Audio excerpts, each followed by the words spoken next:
All right. Somebody let me know if they can hear things through YouTube.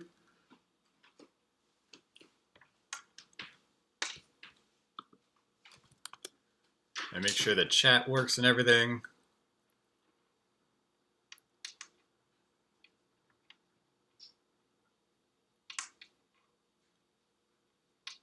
CJ posted a link in Slack for the YouTube thing, if anybody wants to go check out the music stuff.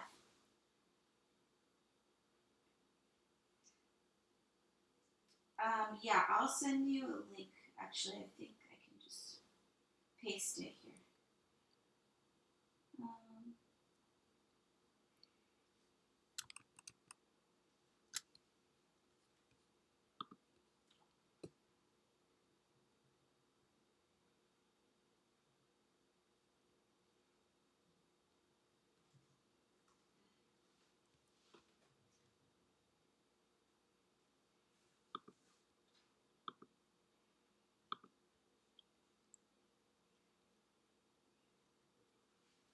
Is it working? Yeah. Can they hear me talking?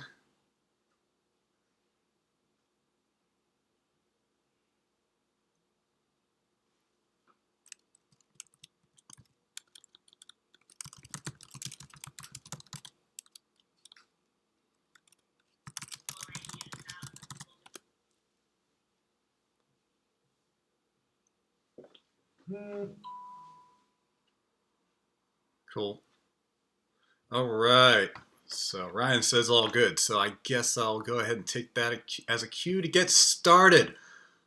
Hello, if you're watching this in the future, this is potentially for Here to Sing, the choir members. I'm the director of Here to Sing, one of the directors.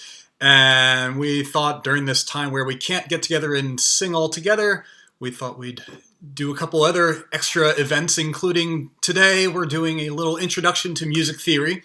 And as you can see, I've got my music software pulled up here so you can see things that I put in there. And so let's get started and talk about some things. So I'm going to be covering various things that I think might be helpful for in the future as we perhaps talk about some of the choir songs that we've been doing. So I'm going to pick some topics, and you can also feel free to mention some topics. Some things I probably won't be going over today. For example, some of the specific things to do with how to actually go about arranging a song. I might actually talk about that in future weeks, because when I go over some of the songs, I might also talk about how I went about arranging those songs. So some things might be saved for later. But so let's start talking about, okay, first thing I have to mention is time signatures. So some of you may be aware of the difference between time signatures. We've got things like 4/4 or 3/4 or 2/4, but then you can also do things like 6/8, or sometimes you might see this little C thing or this C with a little slash through it. So what this really means is the bottom number tells you what kind of note sort of gets the beat, which sometimes is not really like necessarily what you're clapping, but it's a beat of some sort. So in the case of 4/4, your beat is a quarter note. So you have 4 quarter notes in a measure. That's what the 4 tells you how many there are, and the 4 on the bottom tells you what kind of note it is. As opposed to 3/4, you can see now only 3 quarter notes fit inside a measure. Likewise, 2, that means only 2 fit in each measure. Now, you can have other things as well. You can kind of make whatever sort of size meter you want. 5/4, you could have 5 quarter notes. But then we can also have things like 6/8, which as right now it looks like 3 quarter notes, which if you think about it in terms of fractions, 6/8 does reduce to 3/4. However, 6/8 is usually used more for things using 6/8 notes. And you can see that my music software automatically grouped them into 2 groups of 3, as opposed to if I made it 3/4, it groups it into 3 groups of 2. 3 groups of 2, it would sound like da da da da da da, whereas the two groups of 3 in 6/8 is more like da da da da da da. So yeah, so 6/8 is like that. 12/8 is similar to 4/4. 12/8 is similar to 6/8, except you have 4 groups of 3. 4 times 3 is 12. Da da da da da da da da da da da da. And there would be some circumstances in which you would actually kind of tap each one of those eighth notes, da da da da da da. Particularly if it's slower. It just depends on the context. And as well as that, there are sometimes it can be a little bit debatable which meter you would want to use. So, for example, if we had a song, let's take the song "You're Welcome" from Moana. We have what can I say? What can I say except you're welcome? Right? So we could write that as if it were in 12/8. I think that's what I did for the medley.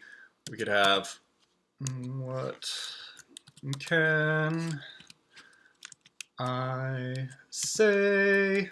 Oops. Except. Alright, so this kind of what can I say except. However, sometimes we might instead write it as if it were in 4/4. And you can do this a couple different ways. One way which you could do this is if you use triplets.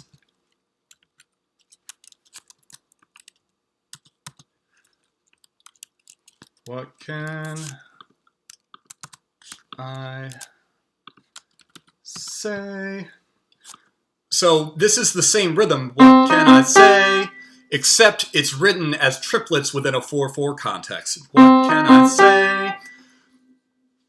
However, yet another way to write it potentially is if we want to write it a little more simpler, if it's always going to be like da da da da da da da da, and we never have any sort of da da da da da da, then we might instead just write it as normal eighth notes.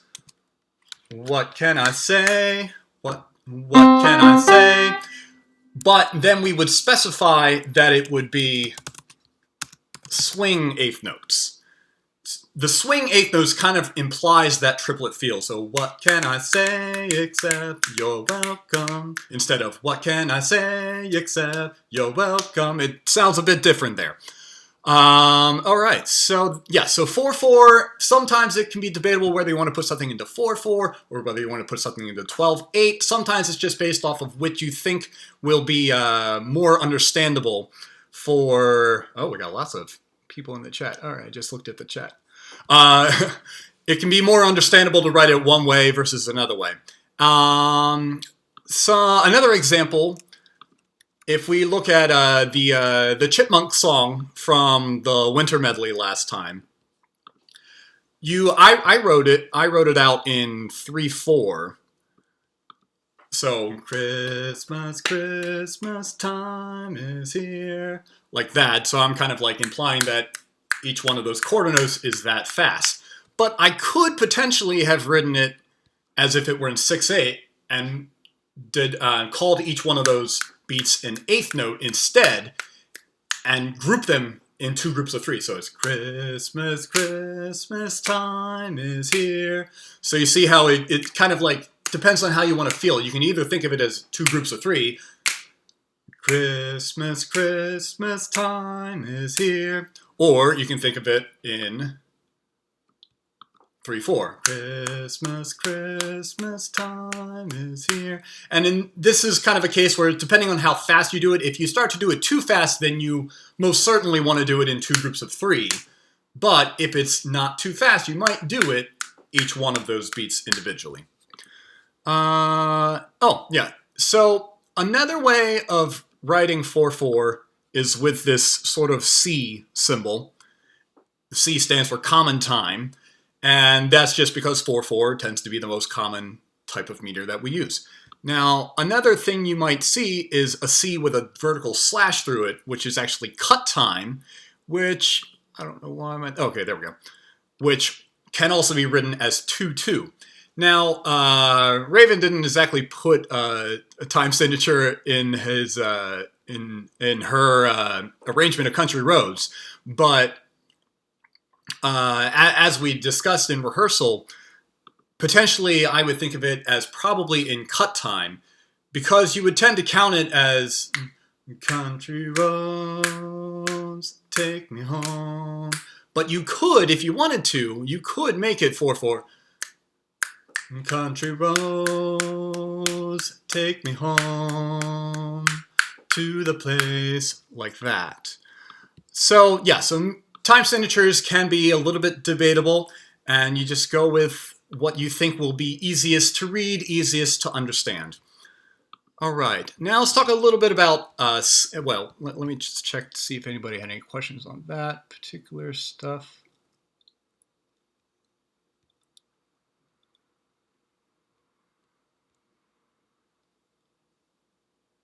All right, cool. Glad to see you all chatting in there. All right, let's talk a little bit about scales. So, potentially, you might be familiar with how there's a major scale versus a minor scale, but maybe you don't know exactly what does that mean.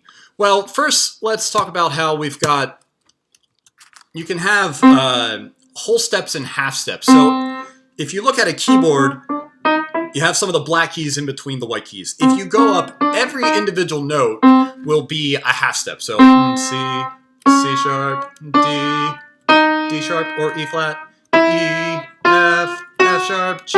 Each going up, each one of those is a half step. Now, if you were to just play up all of the white keys starting on a C, you end up getting a combination of half steps and whole steps. A whole step is just two halves, right? So C, D, that's a whole step because I went up. And you can even see in my music program, I'm going up each half step from C to D. It sounds like a single step, and we call that a whole step, whereas a half step can be part of that. So a C scale would then look like this. Let's make it down the octave. All right. So C scale could look like this.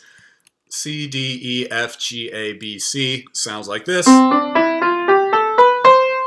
And the way that ends up working is the C and the D, that's two half steps, so that's a whole step. From the D to the E, we have another two half steps to make a whole step. E to F is only a single half step. F to G is a whole step. G to A is a whole step. A to B is a whole step. But then B to C is only a half step. So any scale in which you have that relationship where you have, you start on a note, you go up a whole step, half step, whole step, whole step, whole step, half step, half step. That's kind of what defines it as a major scale. So you can figure out if you are in a different key. Let's say you want to be in the key of E flat. You can potentially go up from there. What's a whole step up from E flat? Well, it's an F. What's a whole step up from that? It's a G.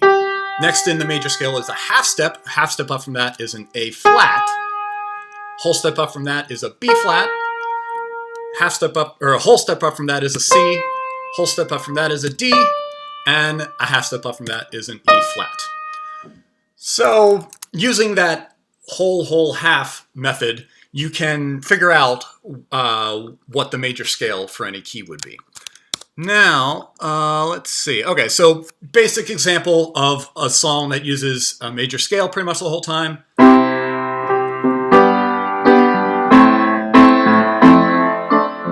When I find myself in times of trouble, Mother Mary comes to me, seeking words of wisdom, let it be. Sort of like that. All those notes, all those chords and all those notes are all contained within a major scale, so we would say that that song is in a major key. Okay, another thing to note while we're on this major scale. Each one of these notes, you might number it 1, 2, 3, 4, 5, 6, 7, 8. So we start the very first note of the scale is a 1, and each note is the next number up. Now, sometimes you may see numbers like this. There might be other contexts in which you also might instead see Roman numerals, particularly when it comes to talking about the context of chords. So I'll talk about why some of these are capital letters and some of these are lowercase letters, and potentially even with extra symbols there, but it's still 1 through what would be 8, except 8 wraps around to 1. So, yeah, so you can number them with numbers. You can think of it as Roman numerals, different ways to represent the notes. And another way that we do this, like, for example, some of the warm-ups that we've done in choir have involved solfege, which are the syllables do, re, mi, fa, sol, la, ti, and do. So this is another way of kind of representing which part of the scale you're in. Because if I were to change this up, let's say I moved it to E major. So I'm moving all of these notes up. But I would still call it do, re, mi, fa, sol, la, ti, do. At least in most of the US, that's what they do. There are some parts, there are certain schools of teaching, as well as I think it's a little more common in Europe, where instead of saying do is always the bottom of the scale, sometimes they say do is a C, whatever the C happens, whether it's C sharp or C, they'll call that do, even if you're in a different key. I don't like to use that. I like to use what we call movable do, because do can be whatever note starts the key. And yeah, and one reason why I like to use that, and a lot of the current teaching in the U.S. likes to use that, is because when you're playing a song, so I played Let It Be, and that's the original key in C. However, I could change it to a different key, and you can tell it's definitely the same song. It definitely sounds like the same song. It's because to our brains, the relative relationships are more important than the absolute relationships. So it's like, so if we go back to the normal key, the notes, the song, the melody line starts on a so. So, so, so, so, la, mi, so, so, do, re, mi, mi, mi, re, re, do, do. But if I change the key, let's do it to this key. I'm in A flat now, but I still start on so. So now, let me move this down. So now I'm going to play it in this key. So now, a so, which was the note that I started on earlier, now so is an E flat. So, so, so, so, la, mi, so, so, do, ti, do, re, mi, mi, mi, re, re, do, do. So you can use the same relationship to the scale in a totally different key. Okay, so that's kind of the very basics of solfege, as well as how you might number the scale degrees. Now, let's briefly touch on minor. So, again, we have a C major scale here. Now, to make a major scale into a minor scale, as far as the natural minor, there are kind of different kinds of minor scales, but the natural minor, you can change a major scale into a minor scale by taking the third note and making it down a half step, as well as the sixth note goes down a half step, and the seventh note goes down a half step. So it sounds like that's our natural minor scale.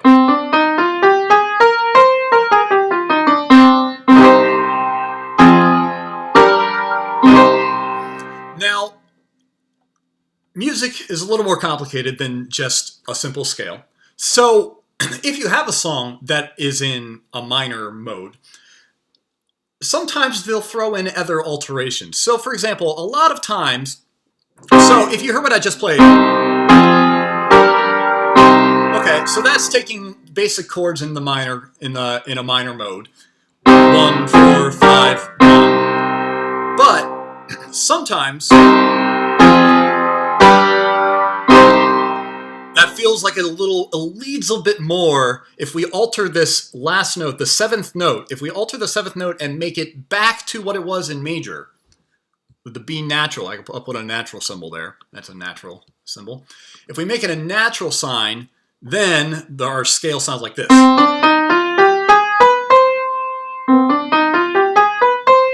Which sounds a little interesting in terms of a scale. However, these kind of notes you'll frequently find in minor songs because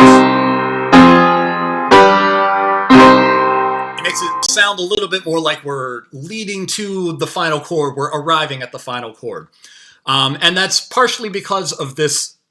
That's that 7th note, which makes you feel like it needs to go to. It needs to resolve up to the final note of the scale. Yeah, so because our ears would like to hear that, frequently in minor songs, you'll hear that kind of thing happen. So let's see. So, and if you're just looking at the scale as it is shown right here, that would be called the harmonic minor scale. All right. Now, another way to think about a minor scale, if we were to take all of these notes in the C scale, and instead of starting on C, instead we start on A. So we're going to move, so instead of starting on C, we're going to shift it down to an A, but still use all the white notes. Suddenly, this is what this sounds like. Which may sound a little familiar because that is also a minor scale. Now, in this case, it's A minor. Before we were playing C minor scale, now we're playing an A minor scale. And yeah. But notice how all of the notes are the same as a C major scale. If you take any major scale and you start, I'll pull up, so here. So down here we've got the C major scale, and up here we've got the A minor scale. So if you start at, instead of starting at C, if you start at the 6th note here, the A, start at that instead, but use all of the same notes, you've got a minor scale. And that works for whatever key. Let's say we are in D. If we start 1, 2, 3, 4, 5, 6, if we start on the 6th note, but use all of the same notes as in the D scale, then we get a B minor scale. So we've got major and minor, and those are going to be the most common things you see. However, they're not the only ones. So, for example, if we take a C scale and instead let's start on the 5th note. Start on the G. All right, so now we're going to do all the white keys still, but starting on a G this time.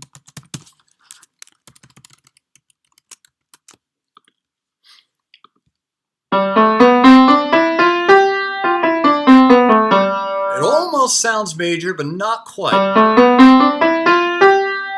As opposed to a normal major would be.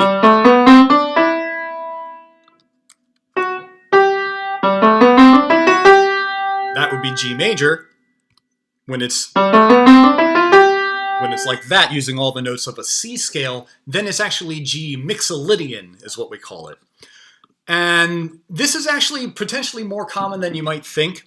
So say if we take the song Clocks by Coldplay.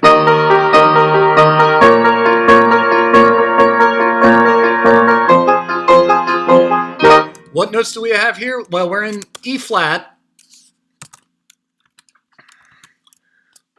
So we've definitely got, I'll just type all the notes here first. Okay.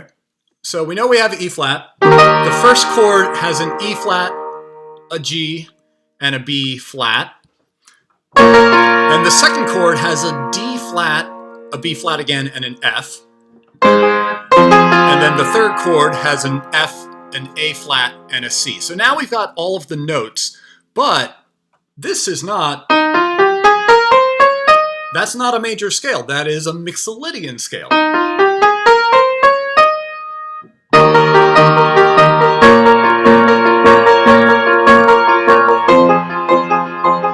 So that song is in a mixolydian mode. If we wanted to play it in major, which you could do,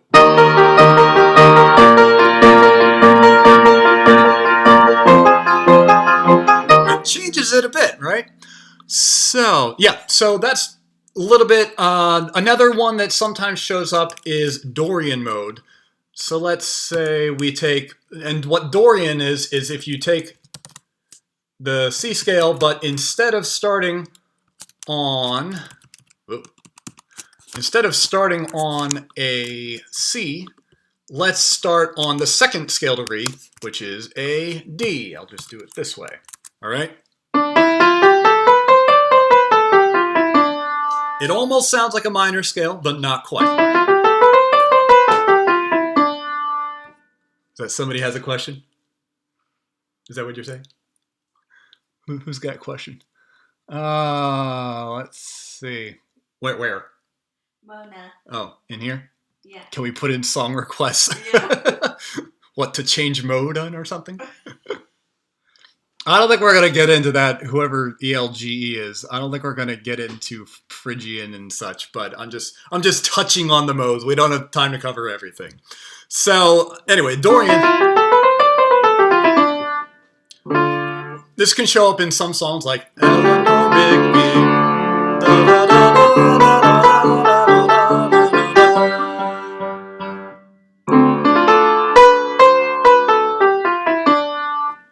All right, so yeah, so some of these modes, they do show up in modern songs as well as in classical music. All right, let's talk a little bit about intervals. So let's go back to our C scale. Okay, so we talked about how we could potentially number these 1, 2, 3, 4, 5, 6, 7, 8. All right. Now, we can also use these numbers to sort of think about what would the interval be called. So if we start at a C and we go up to the second note of the scale, then we call that a second. If we go up to the third note in the scale, that's a third. If we go up to the fourth note, that's a fourth, fifth, sixth, seventh, and eighth, but we call the eighth an octave. And potentially we could call it a first if it's the same note, but you don't generally hear that too much, and you're probably more likely to hear unison rather than first. Let's see. Yeah. Now, sometimes you might hear things called a minor or a minor third versus a major third versus a perfect fifth. So some intervals, they tend to be more consonant, at least in their sort of default form, than others. So if you have two of the same note, okay, well, that sounds, it's in unison. If you're in tune, then it sounds, well, it sounds perfectly fine, perfectly nice. And if you're in octaves, that also sounds very nice. And then next would be potentially a fifth or a fourth. These are all what we call perfect intervals. And one thing you might notice is if we take this perfect fifth and we take the bottom note and move it up to the top, move it up an octave. So instead of C, G, now we have G, C, the C being above the G now. That makes a fourth. So it's the same two notes make a perfect fifth down here, but a perfect fourth when you move the C up the octave. And perfect intervals become other perfect intervals when you do that. Now, some of the other intervals, seconds, thirds, sixths, and sevenths, they will either be major or minor. Now, the major ones are fairly easy to remember because you can, if you go up the major scale, that and you stop on a certain note, that will be the major interval. So if we stop on the second note of the major scale, that is a major second. The third note is a major third. The sixth note is a major sixth, and the seventh note is a major seventh. Now, the minor intervals are not quite so easy as following the minor scale because some of them don't necessarily appear in the minor scale the way you would think they might. But if we take any major interval and we take the top note, if we reduce it by a half step, so normally that's a major third, C to E. But if we take it and reduce it by a half step, it becomes a minor third. Likewise, if we took a second and reduce that by a half step, that's a minor second. If we take a major sixth and reduce it by a half, we've got a minor sixth. A major seventh, reduce it by a half step, minor seventh. And potentially we can also do quirky things. Sometimes it shows up where you'll have augmented or diminished intervals. So the context can be a little weird, but something that's relatively common, let's say we'd had our, let's say we take the fourth note and the seventh note of the C scale, the F and the B. This is not actually a perfect fourth because if you took the bottom note and you started in an F scale, you would end up on a B flat. So F to B flat would be a perfect fourth. But F to B natural potentially could be called an augmented fourth.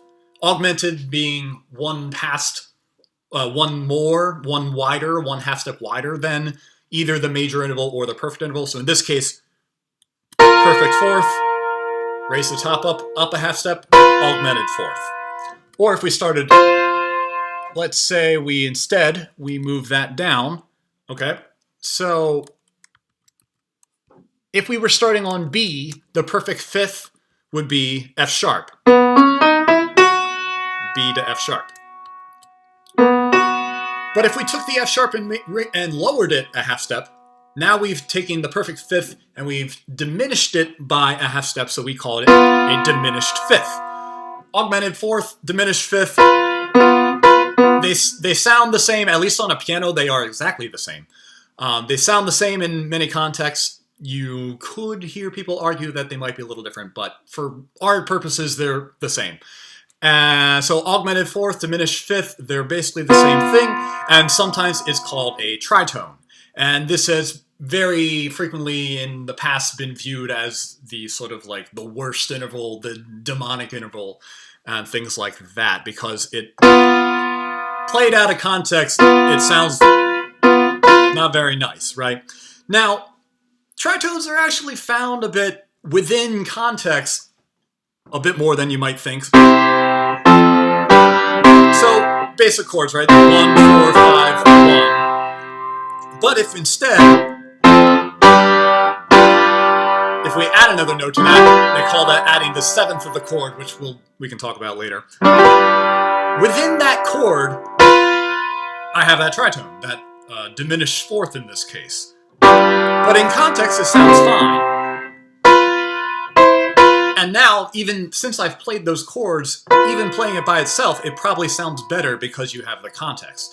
Out of context, tritones sound yucky, but in context, they can sound quite nice, especially when they go to something else. Okay, let's see. Oh, quick note about key signatures. So let's say we are in some unfortunate key of F sharp this is what the F sharp major scale looks like if you have no key signature. But typically, we're going to use a key signature because we don't want to write all those sharps a gazillion times, not to mention they might confuse people. So we plop a key signature on here, and suddenly we don't have to have any of those extra sharps written in the music. So now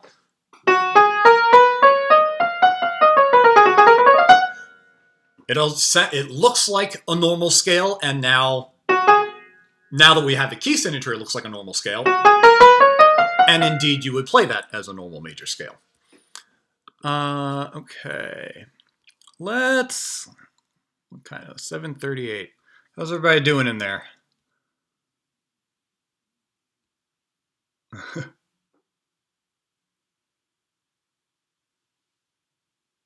Baby shark. Do. All right. Okay. So let's talk a little bit about... What should we talk about? Okay, so let's go back to a normal C scale. So say you're in a song, and let's say you're trying to write a song, and you're not sure how to write a song. Something you might consider is sticking a lot to the pentatonic scale, which indeed is where pentatonics gets their name. The pentatonic scale is using only 5, penta, like pentagon is 5 sides, so pentatonic is only using 5 of the notes in the scale. It's specifically using first, second, third note, skipping the 4th, 5th, 6th, skipping the 7th, and that's the same as the first note. So really, it's only 5 unique notes. And a lot of times you can get away with writing songs, and sometimes you'll hear songs that the melody lines pretty much stick to a pentatonic scale. Like a lot of the notes will end up on a lot of songs, the melody line will end up using almost entirely those notes within whatever. And I can change the key, or change the chord rather, still the same key. Change the chord. All those notes still sound okay. Still sounds fine. So when in doubt, let's say you need to improvise or create a song, then using those notes will tend to sound fairly nice. Let's see.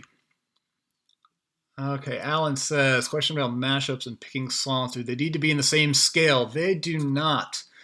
Okay. And yeah, so definitely, I was definitely planning on talking about like medleys and mashups.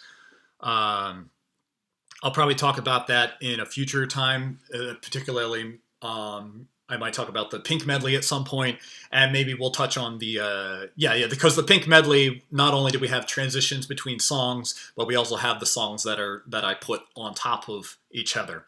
And so we'll talk more about that when we talk about the Pink medley. But for now, I'm going to hold off on talking about that.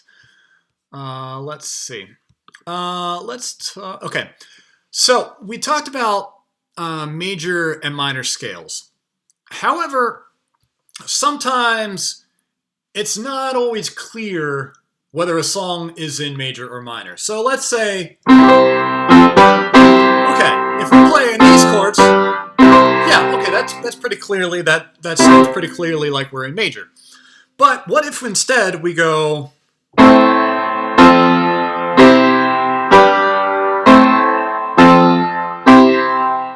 Super common chord progression, but a lot of pop songs these days, they tend to make things a little ambiguous. This chord progression fits with both major and minor.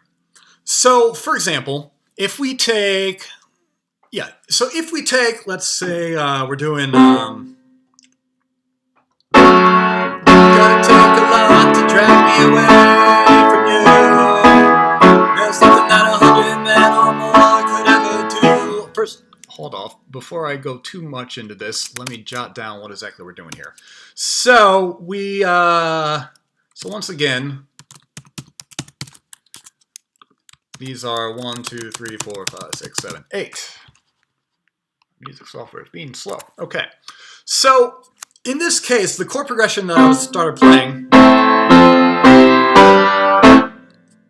I would tend to call that a 6, 4, 1, 5 chord progression, or you may be likely to see it as the Roman numerals 6, 4, 1, 5, because that chord starts on A, which is the 6th note in the scale. The next chord has a bottom note of the 4th note. The next chord has a bottom note at the 1st note, and the next chord has a bottom note on the 5th note. Right, so we call this a 6, 4, 1, 5 chord progression, and like I said, this is used all the time, either as 1, 5, 6, 4. So if instead of doing 6, 4, 1, 5, you instead do 1, 5, 6, 4, notice how it's the same order, it's just rotated, right? So, typical song in 1, 5, 6, 4. 6,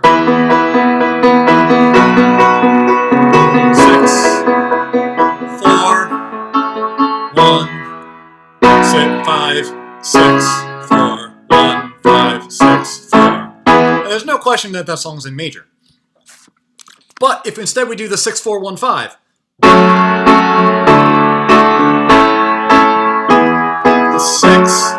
4, 1, 5, it's a little less clear whether that's major or minor.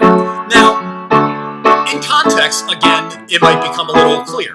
So, in Africa, gonna take a lot to drag me away from you. There's nothing that 100 men or more could ever do. Eventually, in the other parts of the song, you'll have... Okay, well that seems like it arrives on like a major chord, so maybe that song's in major. So that 6, 4, 1, 5 works in major like that. That sounds good to arrive at as the final chord. But if instead we were to take something like...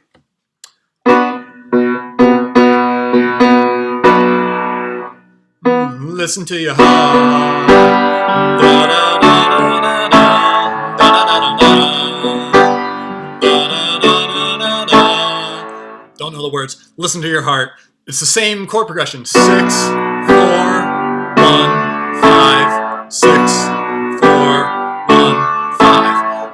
But in the context of this song is probably more likely in minor, because listen to your heart. Especially because like the intro of the song, you have a lot of that. It seems to arrive on the minor chord, so that song is in a minor key. So you can have the same chord progression, but it can be major in one circumstance, minor in one circumstance. So it becomes really ambiguous when that is the only chord progression in the entire song. So let's go back. Let's go to C again. Save tonight. The break of dawn.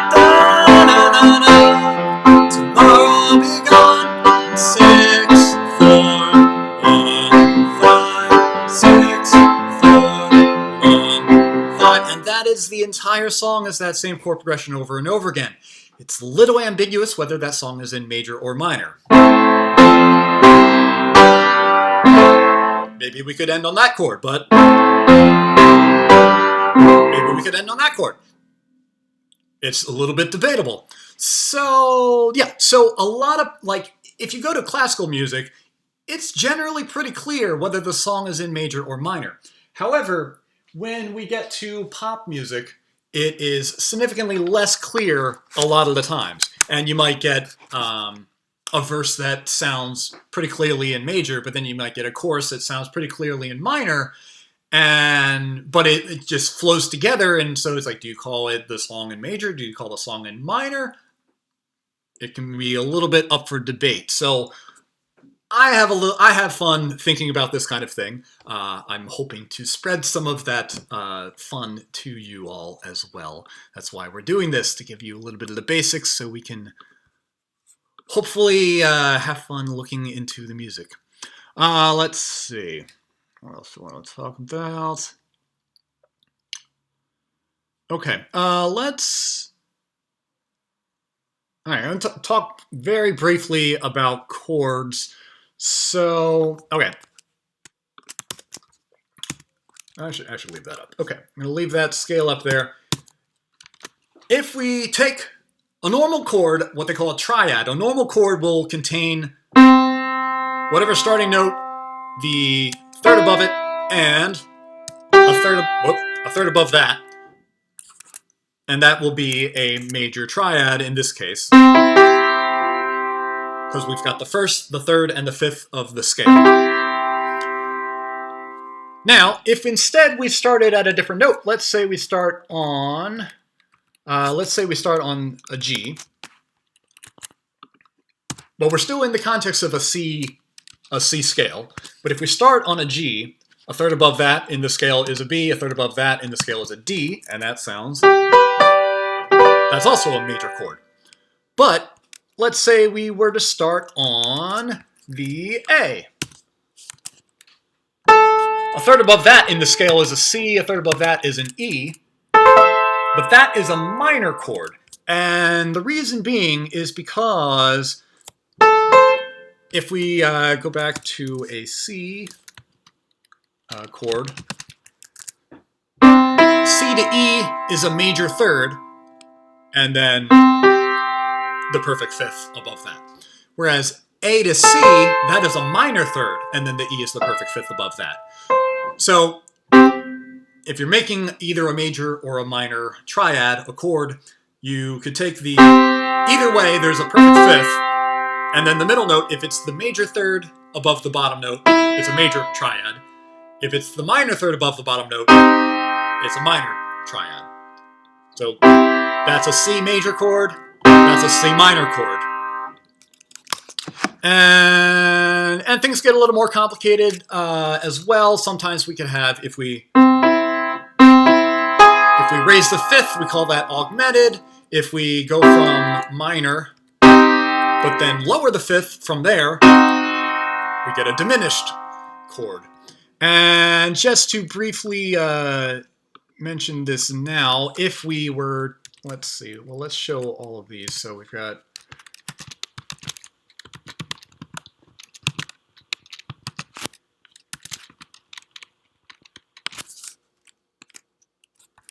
let's do it this way.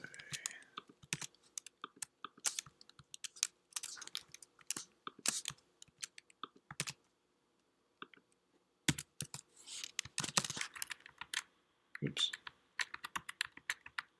All right. So over here we have a C major chord. A lot of times, if you look at for like guitar tabs, or a lot of times in like piano sheet music, you'll see a lot of times it'll just give you a letter C. Especially if you look for like tabs online, they don't give like all of the notes in the chord. They'll just say C, which implies a C major chord. And now it doesn't matter where you play those notes. Potentially, it doesn't matter. So like if I move this note up here, the E, still a C major chord. If I move this note up here, still a C major chord. If I move this note back down there, as long as you have the C, E, and the G, it is a C chord. If you've got a minor chord, that's normally notated as C minor, or it could be notated specifically MIN to, if in other contexts you have an M that means major and an M that means minor. So sometimes to make it clear, they literally write out MIN. Sometimes you might see it as a minus sign. So various ways that you might see a minor chord. Augmented, just to touch on that briefly, we've got, all right, an augmented chord, you tend to see a plus sign. And a diminished chord, you tend to see a circle. And it's not super important where those come from. I don't even know why the diminished is a circle. Actually, I might have an idea. Anyway, the point is we've got major, minor, augmented, diminished, and they're written in different ways. And you don't, so a lot of times piano music, you'll have the actual notes. But if we get rid of the notes and just tell the guitar player, okay, let's put a C chord there, a C minor chord there, they're not necessarily going to need the notes. They're just, if you see a C major chord, okay, the guitarist, experienced guitarist will know that that means it's those notes. And maybe they know what the notes are, but maybe they just know how to play it on the guitar.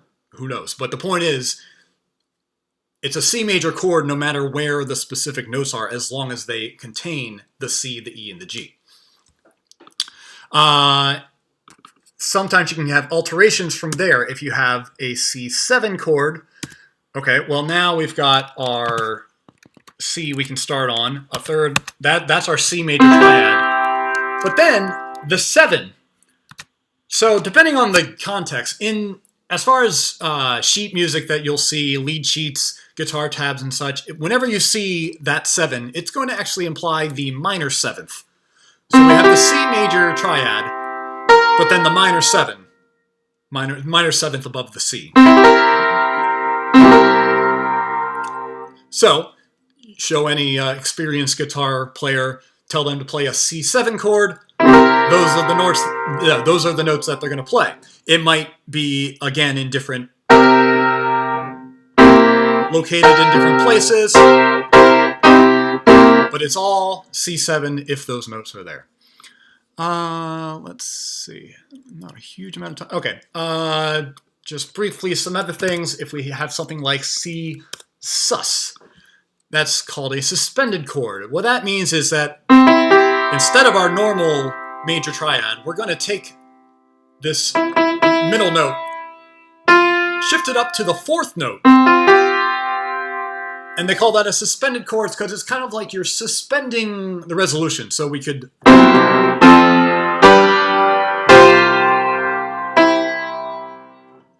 and frequently it will resolve back down to the major triad. So, but you could also have maybe your songs in minor.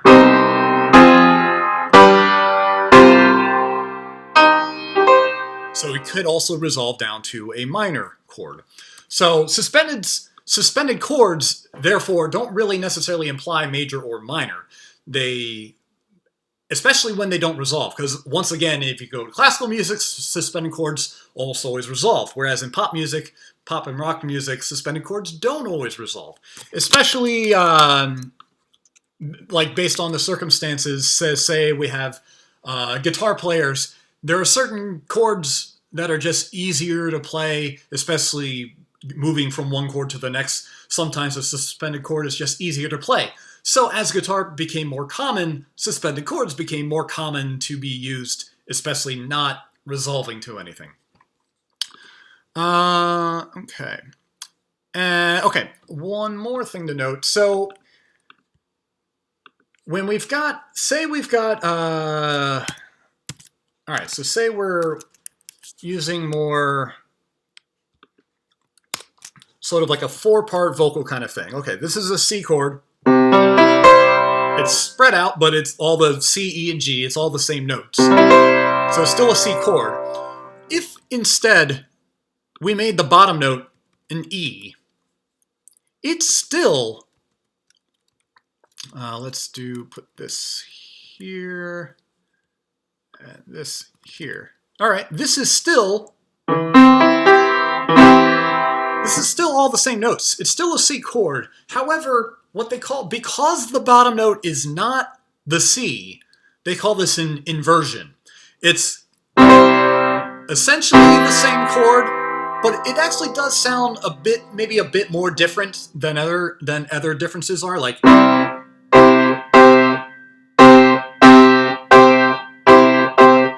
all sound pretty similar, but that can sound a bit different if we don't have the bottom note being the root of the chord. So in classical notation, so like say this is the 1 chord. In classical notation, they might represent this as a 1/6. I don't tend to use this, so I'm not going to focus on very much on this. Instead, in a lot of like pop and rock charts, instead you'll see something like this, which means we're playing a C chord, but the /E, the E being on, that means the E is what is on the bottom.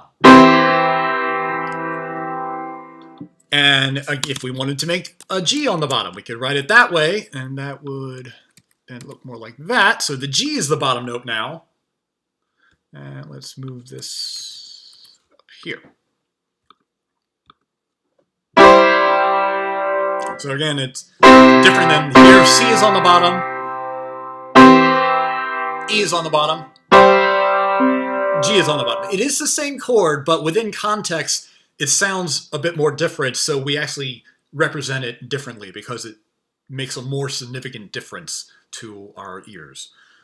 So yeah, but sometimes, especially in pop music, sometimes you might get the bottom note might be something that is not even in the chord. So say we have C over F.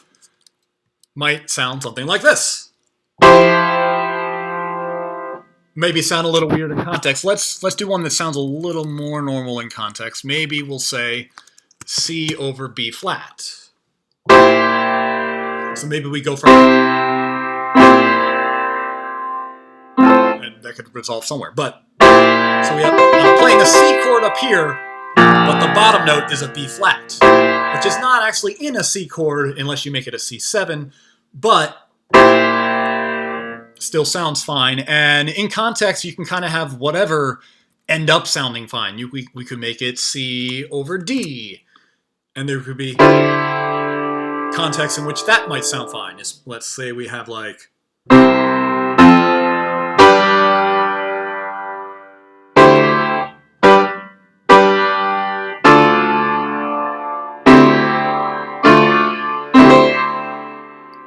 right there. That's a C over D because I'm playing a C up here, but then the bottom note is a D. So yeah, so sometimes you might see that kind of thing in pop charts, and that's what that means. Okay, let's see. So we are at 8 o'clock. However, I didn't really necessarily give an end. I mean, I guess I gave an end time on the website, but we don't necessarily have to stop now. What are people thinking? Do we want to stop now, or should I talk a little more about things? I mean, either way, we'll certainly talk about things as we need to when we're looking over various songs.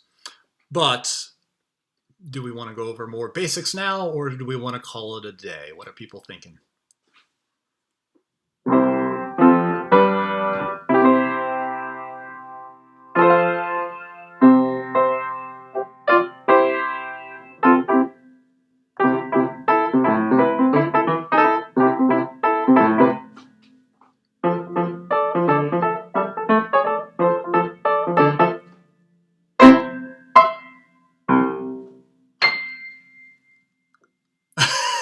Well, okay, I am going over things pretty fast, so basics, but I am moving through it pretty quickly because, I mean, these are things that you take a whole college course to learn, whereas I'm moving through things super fast to try to, like, just get through some things to help explain things a little more. Yeah, and like these are all sorts of things.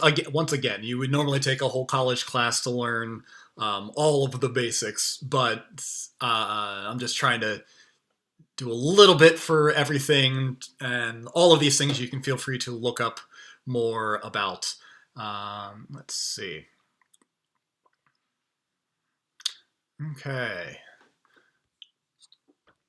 Alan says we could go a little more. Whoever ELGE is, who is ELGE? Is that F? F. Okay, F. that's F. Okay. All right.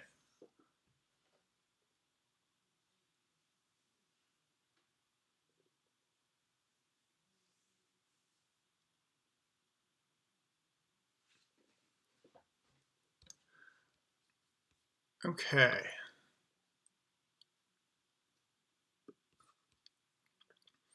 So, okay.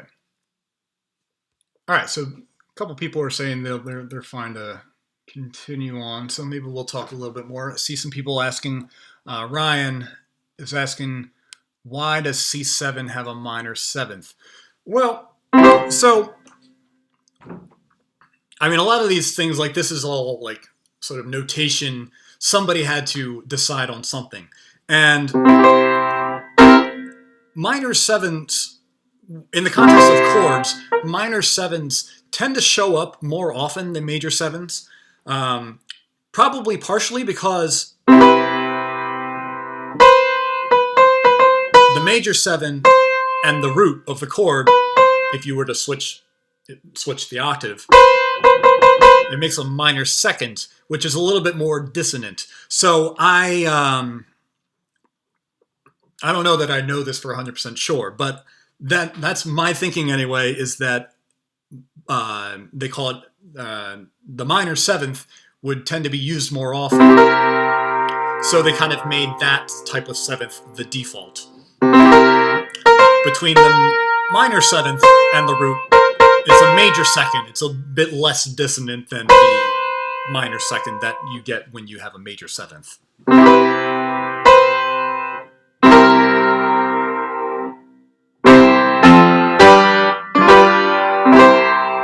Especially because, especially because if we take normal chords, 1, 4, 5, 1,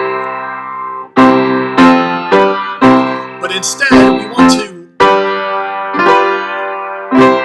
really make that 5 chord lead to the final 1 chord. We can add the seventh of the G of the G. So we got G B D, G B D.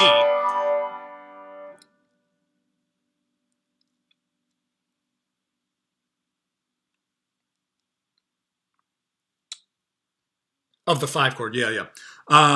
So in this case, I'm playing a G chord in C major, and the most common way to use a seventh is on this 5 chord. We add the seventh, and this is this tritone that I was talking about, which in context leads to the 1 chord. So 1, 4, 5, 5, 7, and if we take a look at that chord a second, let's go back here. Okay, so let's say we put a G down here.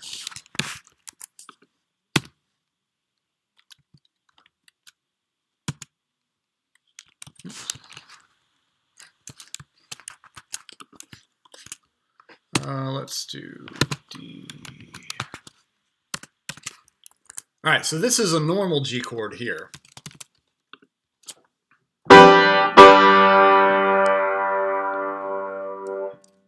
Which sounds fine going to oops.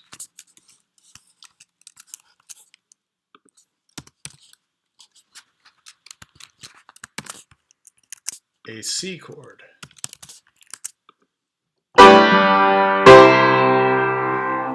But if we make this, let's say we do this. If we make this a G7 chord,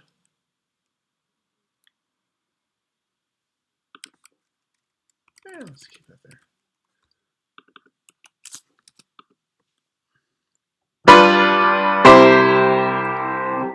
This tritone here, the B and the F are a tritone. And particularly, that note really wants to go to the C. The B wants to go to the C, and the F wants to go to the E. And you'll find that, generally speaking, if you have a tritone within a chord, it tends to resolve in opposite directions. The B goes up, the F goes down. That might look backwards now that I think about it. But anyway, the B goes up, the F goes down. And it resolves like that. Okay, where? Oh yeah. Now, if say we were in the key of C, and if you saw if the song was in the key of C and you saw a C7 in your pop chart or whatever, that would imply that minor seventh. This is a little confusing because in like classical music analysis, a 1-7 chord would actually have the major 7 because that B is in the major 7th is in the key of C. So it's a little confusing, but I'm going to ignore classical notation because it feels like more people nowadays use more people will use like pop and rock charts, just basic chords that are written like C7 rather than C major 7. And actually, hold on. The difference, let's say we have, again, C down here.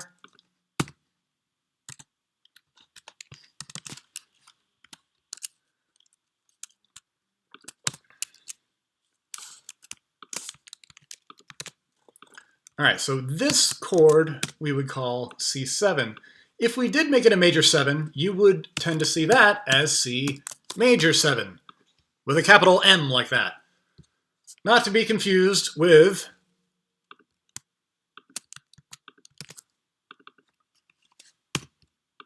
a little m, in which case that means that it's C minor, and we're also back to a normal minor 7th.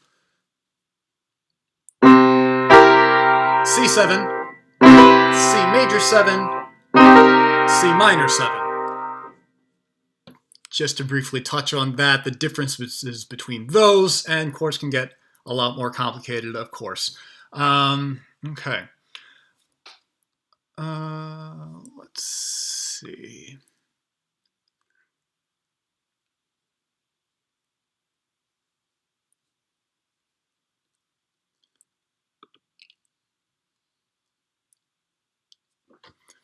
Okay, do we want to...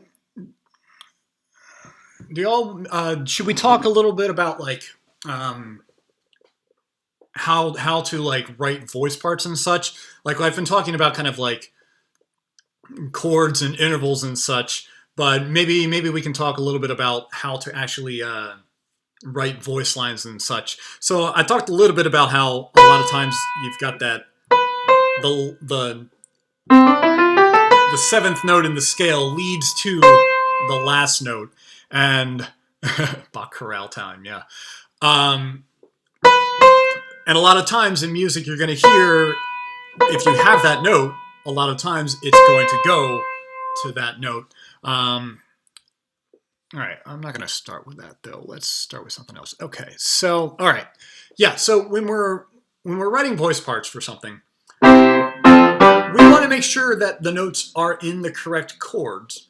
Probably. I mean, not all of the notes are necessary. Not all of the notes are going to be in the chord all the time because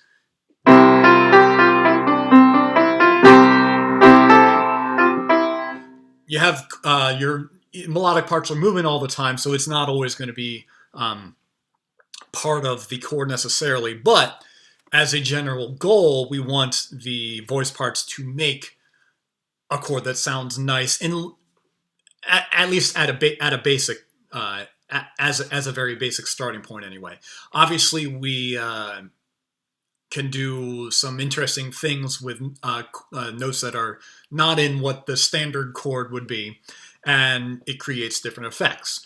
But as far as like a very basic classical sense, you're going to want your notes to be as part of a chord. So if we compare the notes, hopefully they make a chord, and hopefully they are the chord of the song, as opposed to if you have, let's say you have a song and the background parts of the song are an F chord, and let's say the melody line is a C, and you say, okay, well, I know a lot of times a third above that, a third above a melody line frequently makes a good harmony line, and maybe a third above that.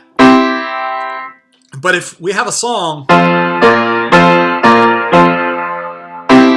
and those are our notes, Well, that gives an interesting effect, but that might not be the intended effect. So by default, we might need to adjust those notes to make sure they actually match with the chord. So if we are in an F, let's say, so there I was, okay, let's say the melody line is on a C. And we say, okay, we want a third above that and a third above that. But if it's an F chord, that doesn't really necessarily work so well. It can start to be really messy. So instead of doing a third above, we might change the notes so they're actually in the chord.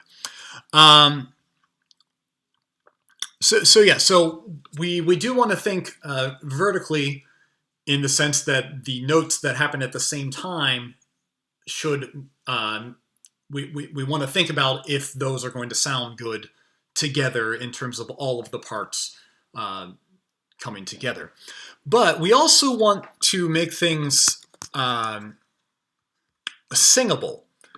And like even if you're writing for an instrument that has that makes it easy to play random notes, to make a pleasing song, a lot of times we want to make melodies that are singable, even if they're not specifically meant to be sung. A lot of times singable melodies tend to they frequently tend to work better. So even if you're not writing for vocals, making things singable can be a good idea. So there are some things that are easy to sing. If you are starting on a C and you want to go up a whole step, that's pretty easy. If you want to go down a whole step or down a half step, probably pretty easy. If you're in the, especially if you're in the key, if you have no accidentals, if you're in whatever key of the song you're in, going up a whole step, going down a half, if you're just going up a step or down a step, that's going to be pretty easy. Going up a third, probably going to be pretty easy. It's a little bit of a skip, but it's not too bad. But when you get to sort of like bigger intervals, it's like, okay, a major six, okay, that can work, and you definitely hear these in like melody lines and such. However, they are going to be slightly more difficult to sing because partially just simply because it's a bigger interval. So we don't want to have like a bunch of big intervals all over the place because that will become significantly more difficult to sing. Okay. And in addition to that, we also, particularly a lot of times, we want to avoid any sort of weird tritone jumps. So that's the thing in between a fourth and a fifth is a tritone. Either a diminished fifth or an augmented fourth, however you want to think about it. But the tritone, that's particularly difficult to sing, although even this sometimes shows up. So if we take the song Gravity by Sarah Bareilles,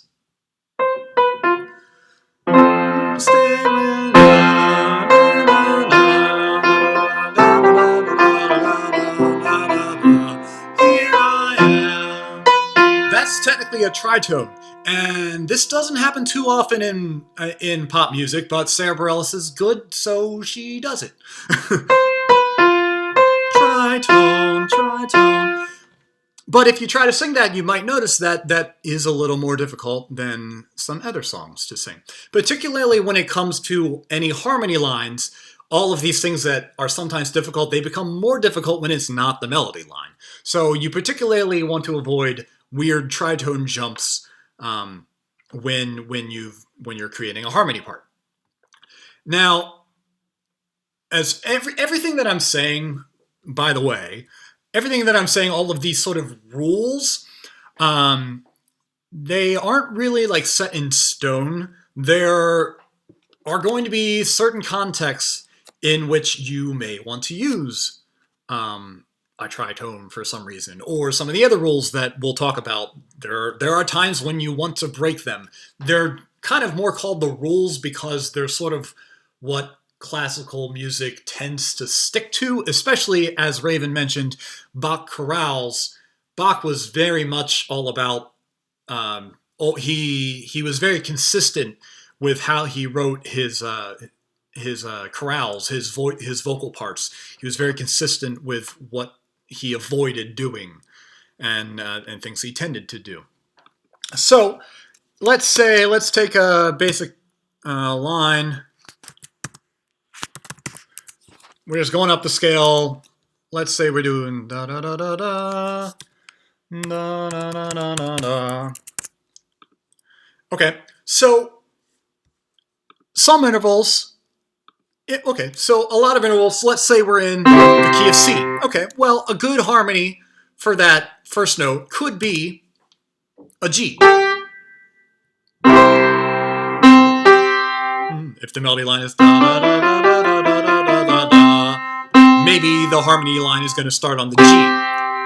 But if they stick to a fifth above, this can sound a little interesting. It doesn't sound like a normal classical piece. If let's say we did fifths the whole way through, this sounds like this. It sounds very much like old school monk choirs, Jesu Domine, etc. Right?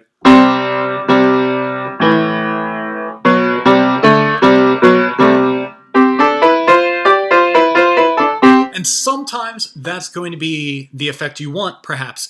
For example, in High Enough. High Enough is kind of it's like a power guitar song, and when you've got some of these like power guitar songs, the guitars are playing open fifths. So they'll play, instead of playing a full C chord, they'll just play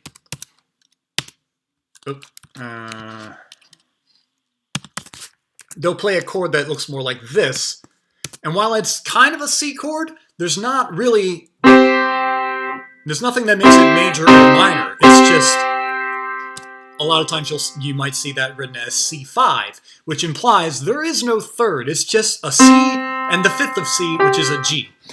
And because High Enough is one of these sort of rock songs that, at least as you get into like the pre-chorus and the pre-chorus, you tend to get these sort of these power chords that sound like that. So for part of that song, I do have some parts moving in fifths because that kind of fits the style of the song with the guitars doing similar kinds of motion.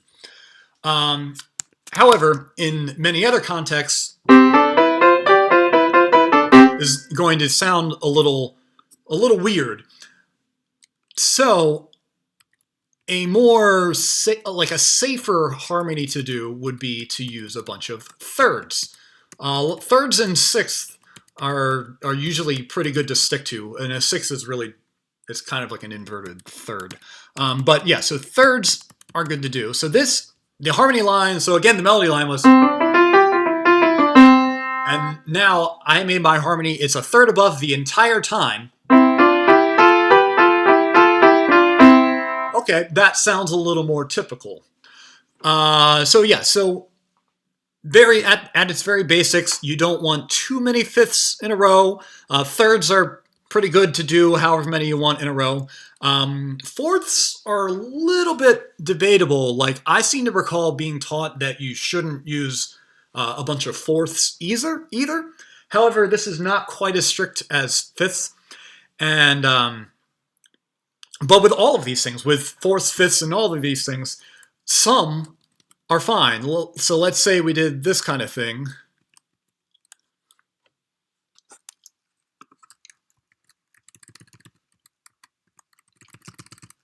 All right, so this is going to sound like this. I've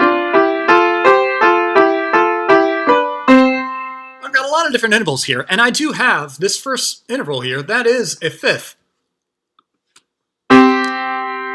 But I don't keep using fifths the whole time. I go to a third, I can keep using thirds, and then I go to a fourth, but again, I don't stay on a fourth, I go back to thirds, and then to end it out, I go to a sixth, and then to an octave at the very end. So when you're creating harmonies, Thirds are frequently a good starting place. Let's say this was on a let's say this particular chord was still on a C chord. Maybe we don't want to use a third there because maybe we don't want that major second to appear. So that would be a particularly good reason to not use a third there. That's a good reason to go to a fourth. So yeah, so these are like things to consider when you're trying to make a harmony line, and again, all these rules can be thrown out the window in certain circumstances, but these are very generic ideas that frequently work. So creating harmony lines. So I just have like 2 parts here. It becomes a bit more complicated when you've got 4 parts, and it starts to get a little more restrictive as to what you can do because you want to compare. Your melody line might be fine, but maybe your alto line and your tenor line, maybe they're moving in fifths, and while the alto compared to the soprano might sound fine in thirds or sixths or whatever, and the tenor and soprano might sound fine, but the alto and tenor line, even though neither of those are the melody line, it can still make it sound a little weird. So there have been times where like I'll just be writing parts and I'll play it on in like the music software. I'll just play it and I'll be like, something sounds weird about this, and then I'll look at it and I'll be like, oh, I've got parallel fifths here, like fifths that happen more than one note in a row. And sometimes I'll just find it was like, okay, fixing this issue makes it sound a little better. So that's something to keep in mind as you write various parts. Try to avoid having a bunch of fifths in a row. Now, if it's on the same note, that's fine. Like if you have,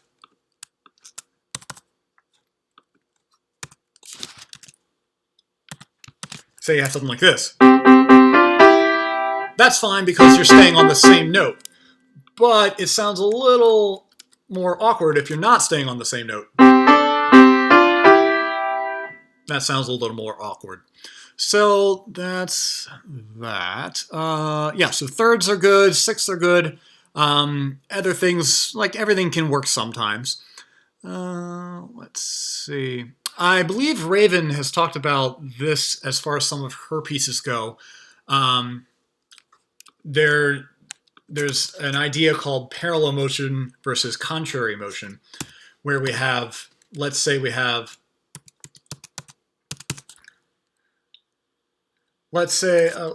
move this up higher. Let's say this is the melody line. Yeah. All right. And if we wanted to have the alto part follow that entirely, if we wanted to make it in thirds the whole way, this is what they call parallel motion. Because every time the melody line goes up, the harmony line goes up. Every time the melody line goes down, the harmony line goes down. But if instead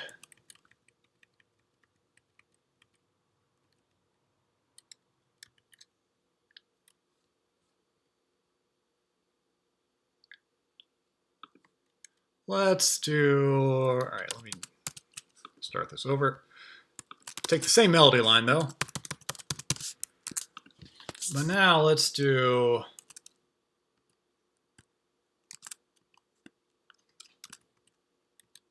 oops.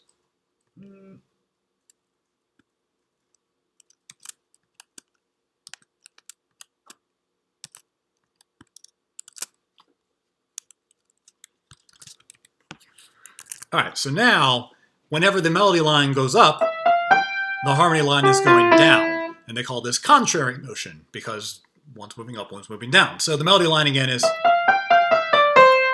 and the harmony line would be, and together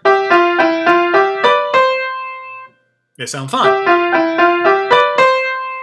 So while sometimes you have your harmony line following the melody line, sometimes you don't, and it gives a different sound to it.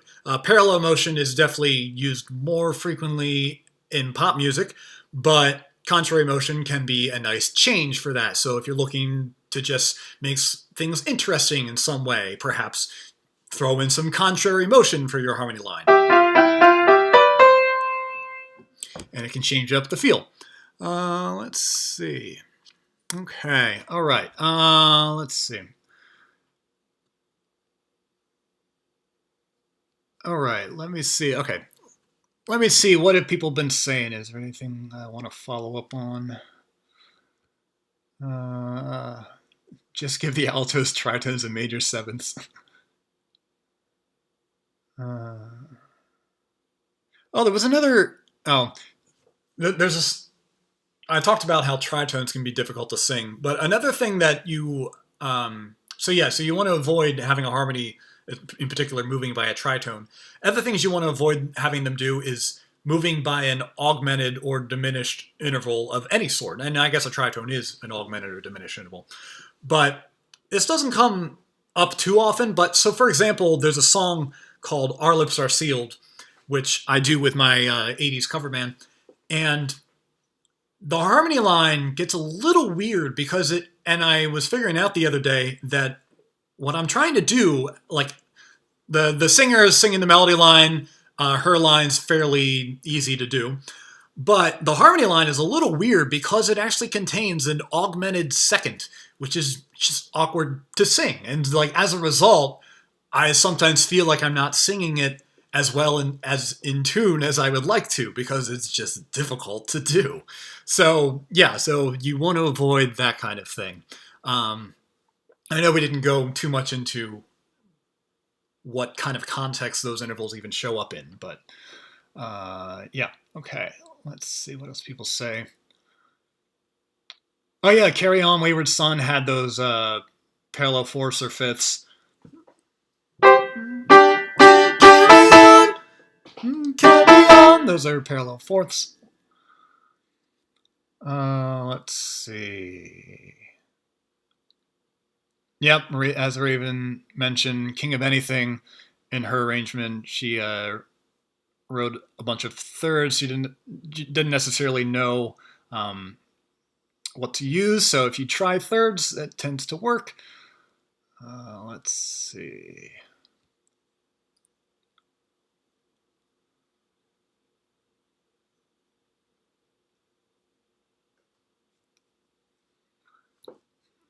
Yeah, F is talking about how arranging in a team can be good, and it's certainly like ideal if you make your arrangement and then you get suggestions from somebody else. And Raven and I used to do that a lot more than we do these days because these days we've tended to do our arrangements very last minute, so it tends to be just like Raven arranges a piece just in time and I'll arrange a piece just in time. So we don't really have a huge amount of time that we give each other to look over the songs. But as Raven mentioned, it helps if like a single person, they know what kind of feel they want for the song, so they can. So sometimes it works better for just one person to arrange most of the song. So I would say getting feedback is probably better than trying to sort of co-arrange because you might have different ideas, different sort of conflicting ideas. Unless you're like trying to make a piece that way, that could happen. Let's see.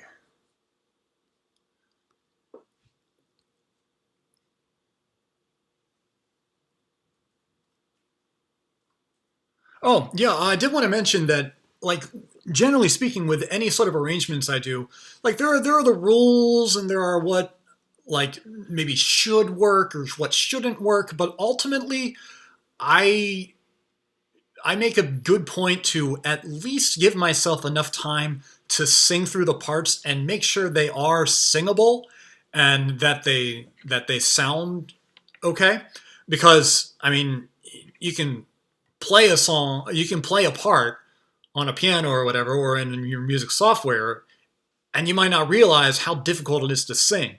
So there was like a spot in I don't know. There's definitely been spots in some of my arrangements where I wrote it one way initially, and then I realized I was like, well, this is kind of tough to do. Maybe I need to adjust this. And then there's been other times, like there was the one spot in the Pink medley where at first I was like, oh, tenors, why don't you do this note instead? Because that way you're doing an octave jump instead of a minor seventh jump. But then as I like sang, I think I was like recording it as I sang through it, I thought about it more. I realized I was like, no, this minor seventh kind of works here because this note, the note they're going to, is a note that makes sense to go to. So even though it's a minor seventh, it really wasn't as hard as it seemed like it could have been. So yeah, so all of these sort of like they're guidelines. They're not actual rules. It's like a Pirates of the Caribbean thing, right? They're more like guidelines than actual rules. Yeah, so yeah, you can't just trust to do the same thing all the time because it just depends on the specifics of the song, the specifics of the arrangement. Okay. All right. Yeah, if anybody has more questions, we'll stick around for a few more minutes if there are things that people specifically want to go over. But hopefully that gives you at least an idea of the kinds of things that you might look into if you're interested in looking into things. Maybe I can write out a quick summary of the topics that we went over just so people can see what they're called if they want to look up more about them. But yeah, if anybody has anything they specifically want to talk about before we close up, feel free to type that somewhere, preferably in the YouTube chat because that's right in front of me. Mm-hmm.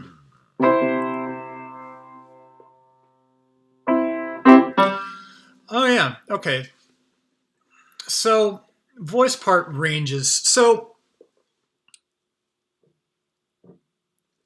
this is voice part ranges are definitely the kind of thing where it depends on what kind of song you're writing, what kind of choir you're writing for.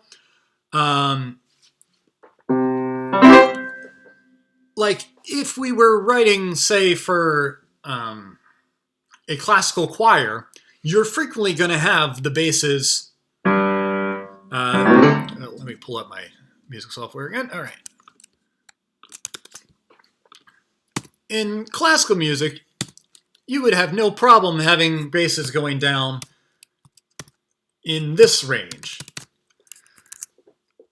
And a lot of classical pieces, you're going to tend to see them down in that range, maybe even going down to the E.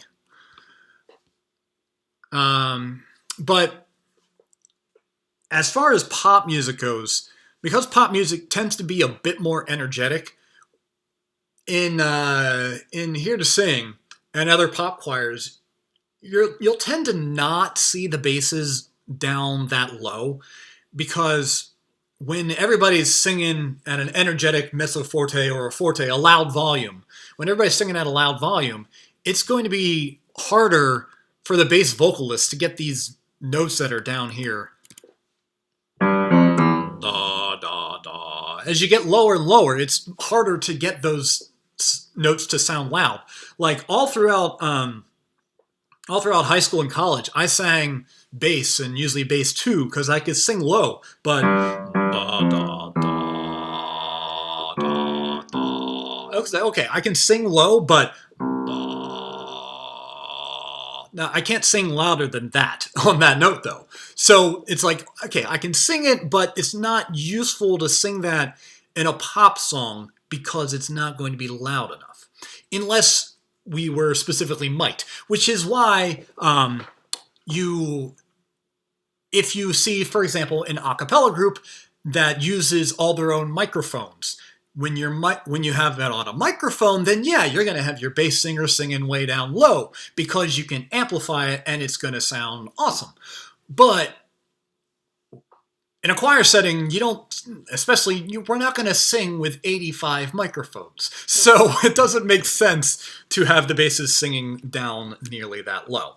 So in general, the voice parts tend to be not in the bottom of their range, because as you get towards the bottom of your range, you tend to fade out as far as your volume is concerned. So like perhaps a good range for basses would be something like in this range.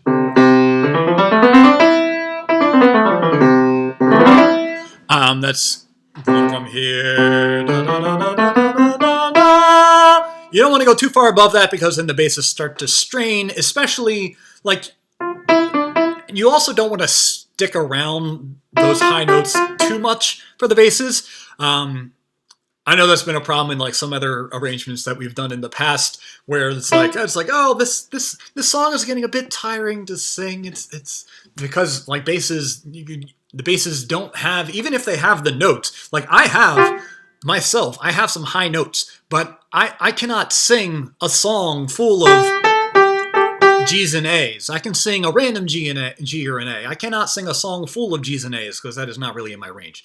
So basses, we're probably going to stick to that kind of range. Tenors, we can probably, let's see. Maybe tenors, we could probably go down to this note, and we can probably go up to the G, but we probably don't want to go too far outside of that. If you go too far down, the tenors are not going to be very well heard. If you go too far above that, once again, you run into, you don't want to do that too often. We definitely have songs where we've had tenors going up to an A, and occasionally even higher, but we tend to stay clear of doing that too much. And now that I'm thinking about it, a lot of these ideal ranges, it seems to be about a third apart from each other. So now if, let's say, we go to the alto part, maybe we can go from, say, here to, I don't know, maybe like there. That might be a good range for the altos to stick in. So it's from like there to. You don't want to have the altos going too far above that, or else they'll get tired. And sopranos, you probably don't want to have going too low.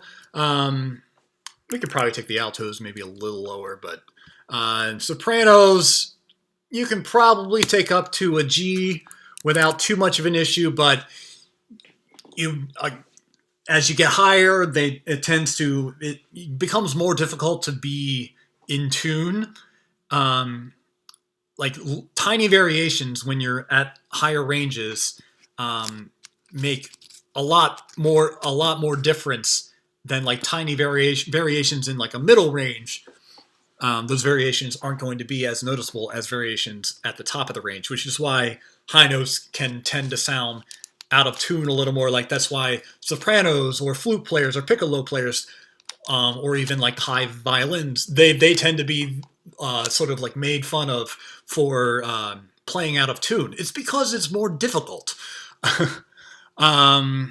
Yeah, so I don't know. Those are just kind of approximate ranges. Again, it kind of depends on the context. If you have many parts at the top of their range, you don't want to have a part at the low part of their range, probably.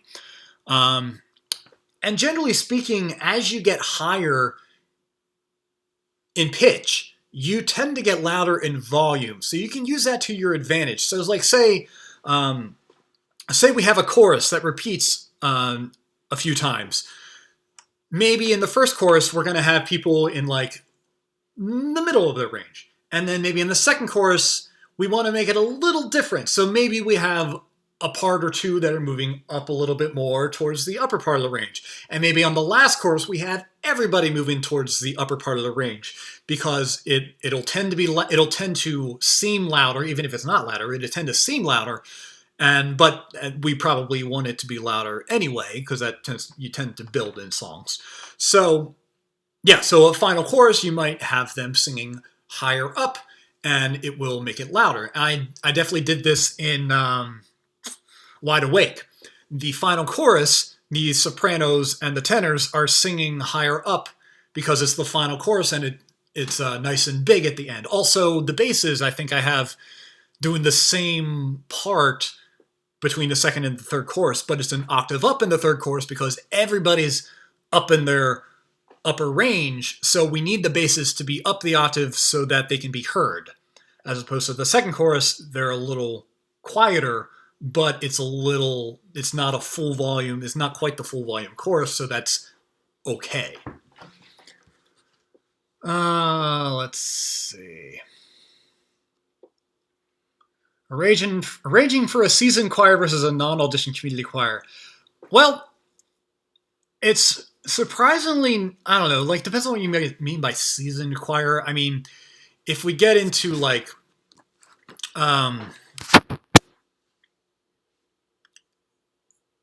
my the choirs that I was in college, particularly our college's chamber choir, it was full of really great singers that could do all sorts of crazy things.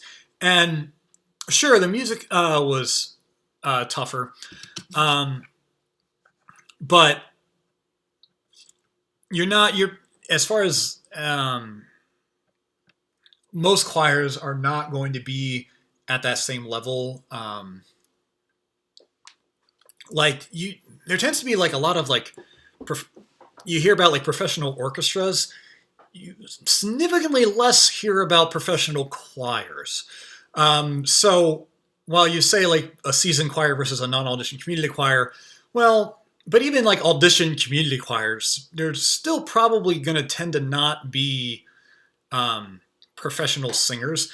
I guess I haven't really like had to arrange for professional singers, so I haven't done a whole lot of that myself. Um, but as for like some differences that we might make note of is that people who have been singing or at least just been around music for a long time, they will tend to catch on to certain things better. So it's like, let's say the rhythms, like occasionally, like we had some rhythm issues in going over I Saw Her Standing There, that the slowed down version of that song. And for people who have played music for a long period of time and have like taken lessons and such and been in organizations like school, like a college band or choir, if they've been in those kind of things, they would probably tend to catch on to these rhythms more quickly. Whereas it's a little tougher to do tricky rhythms. Like we still get there, but it's just trickier to get there. And there's some like harmonic things, like I know with like classical pieces, if you deal with notes that are temporarily not in the key, those will be easier to catch on to if you're more familiar with music, especially if you get into like classical music. It's like, okay, I see this note coming up, it's an accidental, but because I'm familiar enough with what this kind of music sounds like, I have a better guess as to what this is going to sound like, so I'm more likely to get the right note. So, yeah, so I mean, our non-audition community choir that we have, we can still do like fairly complicated things. It might just take more effort or more listening to the files, for example, but a lot of times they'll still get there. So, but yeah, but I guess another thing, this is probably more a difference between like classical and pop. Classical choir music tends to have a bit more like runs and such. Like if you get into like Handel's Messiah and like things like that, you've got like and you like crazy things like that. Except instead of doing da da da da da, they'll do that all on a single word, and that tends to be significantly more difficult. But that's more about classically, I guess that's classically trained singers versus pop music tends to not do that as much. Although you get into like pop singers, they're doing little runs. That's kind of like that, I guess. But as far as classical choirs go, you might have multiple parts doing that at once. Let's see. Aaron, I downloaded a program called OBS. It is totally free and it let me pretty easily put my music software on top of my computer's camera and has a good way to share it to YouTube. We do have a lot of board games. That's true behind us. and jigsaw puzzles. Let's see. I have so many T-shirts. They're not all cool, but I have a lot of T-shirts. Do-do.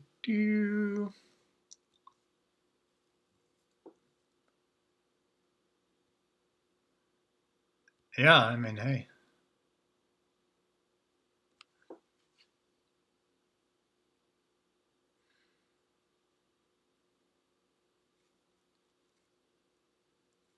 Yeah, we definitely have to think about memorization for our choir. A lot of times in classical choirs, they don't need to memorize their music. Sometimes they do, but a lot of times they don't even memorize the music, so that's not so much an issue there. Um, and yeah, it streams my audio too. Yes, Aaron, it does. Um,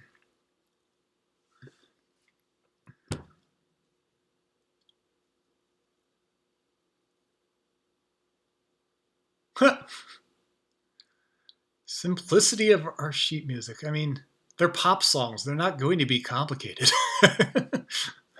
um, yeah. Yeah, that's all that that kind of brings up a point that I kind of thought about. Like, so in college, I took voice lessons as like my major was acoustical engineering and music, and for the music part of it, I was a voice major. Like, not that I was a voice major, but the music part of my major was we still had to have like a main instrument, so my instrument was voice, but I still played French horn in the band. But partially because I was not a actual French, I was not there for French horn. They tended to just like stick anybody who was not there for that instrument. They tended to stick them down in the sort of like lower band in a sense. We had like two different bands. There was like the better band and the worst band in a sense. But I mean, even like I was in the worst band all 4 years, but they were still really good. So not that worst band really means much, but I do think the better band probably did more complicated music. But in my opinion, I'm glad I was not in that band because I enjoyed the music that we were doing more than the music that the better band was doing. Uh, yeah. So, like Raven said, complicated and good are not always the same. Yeah. Okay. Well, I think that caught up through the chat. So I think that probably will be a good time to end this. So I hope you all enjoyed it. And I don't know if people are still hanging out on Zoom. No, not hanging out on Zoom. Okay. Well, so hope to see you again soon. And have a good weekend, and well, I don't know. Until next time. All right. See ya.